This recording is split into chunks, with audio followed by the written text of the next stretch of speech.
Hey everyone.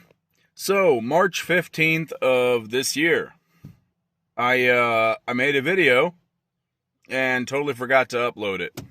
I was super busy. I was dealing with a lot of stuff at the time and totally forgot. Anyways, so I'm going to upload it now. And here it is. Hello, good evening, and welcome to Old Iron Garage. Thank you for tuning in. So this evening, I am out here in the backyard in the dark. Yes, we have had a crazy month of weather. We've had a month of crazy weather. It's been a little intense. It's not just here, several places in the U.S., a lot of storms, several tornadoes already this early in the year. Yeah, there's been some violent weather here. Here where I live,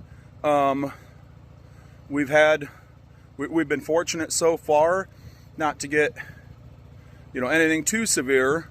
But Friday we did have some pretty intense wind, up to 60-mile-an-hour gusts. So yeah, I came home to see a phone line hanging low in our backyard, and I realized, well, if that's hanging low, there's no way that just came off the pole. The pole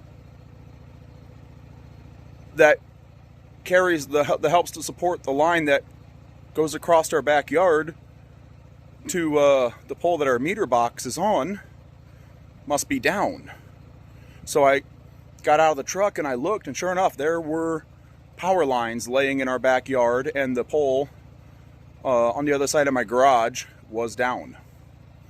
For safety reasons, I had to assume those lines were live still, and sure enough, they were. I called the utility company. They came out, checked the lines. They were live. They disconnected them at the other pole in the neighbor's yard where the transformer is. And we are still, let's see, Saturday, Sunday. It's late Sunday evening. Here in a bit, I'm going to be getting ready to go to bed, still without power at my home. Kind of stayed the weekend with our dogs at, my wife and stepson stayed the weekend at her parents' place, and I joined them yesterday. We moved our 2 freezers and all of our food up there so it can stay good.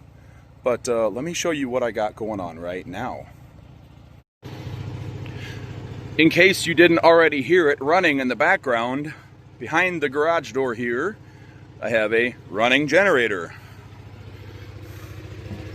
Yes, it is in the garage, but I have the overhead door cracked.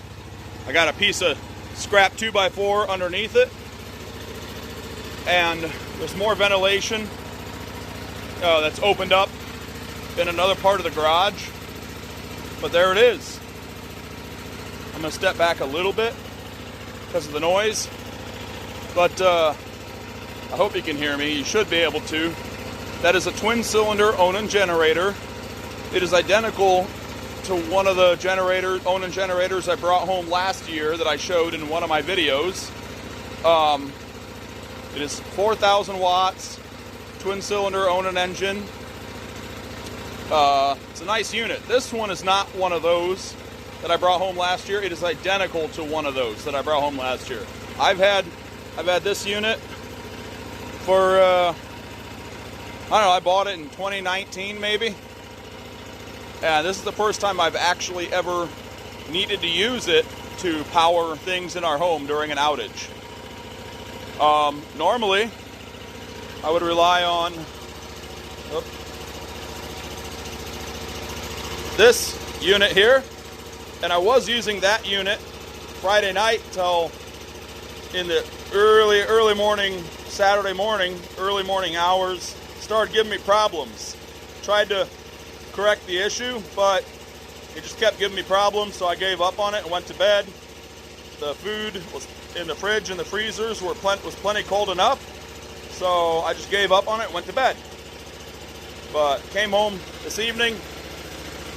With the help of a friend, I got this one in place and set up. I got cinder blocks on each side so it won't move around. I don't think it will, but that one did. So yeah, got the battery out of a vehicle we're not currently using. Yeah, and using it for the generator. This generator is out of an old RV, so it does not have its own fuel tank. So I took a fuel cap, like a universal fuel cap for a fuel can, a gas can, and I rigged up a cap to run a fuel line through a hole, and there's a tiny little vent hole so that the tank is vented. See there? So yeah, the tank is vented so it won't like get sucked in, create a vacuum, and starve the engine of fuel. But this is it.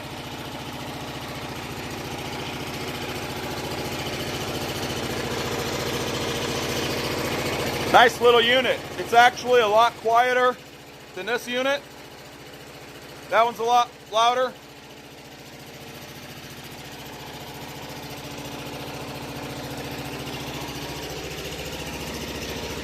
These RV units are not, they're supposed to be relatively quiet, you know, which is nice. But anyways, oh, I was going to say something. But yeah, all I had to do, this is a nice unit, it always fires up. Because every once in a while I did fire it up to make sure it still worked. All I had to do is check the oil level, give it a 12 volt supply and a fuel supply, and it was ready to go. Very nice, reliable unit. Anyway, we're just running this to charge some devices before bed, then I'm going to come out and shut it off. I'm not going to run it all night, there's no need. It's not like summer weather here, but it's warm enough that in the bedroom with the door shut, my wife and 2 large dogs, with our body heat, it's going to keep that room comfortable. So no need to run a heater. We will be just fine. I forgot to mention that I have a LED work light up here, rigged up in the garage so that I have a little bit of light in the garage. I also have this security light, motion sensitive security light on the front of the garage hooked up to it to have, you know, a little bit of light going on outside to keep any potential thieves away. And then I got 2 power lines, electrical cords going into the house to run whatever we need in there. But anyways, yeah, that's it for this video. Thank you for tuning in. I hope you enjoyed this video. I know I've had this generator for years and I never really showed it, I don't think, so I just wanted to show you guys. Anyways, yeah, drop a comment. Let me know your thoughts. Do you have one of these generators that you use at home instead of in an RV? Do you like them? Do you dislike them? Let me know your thoughts.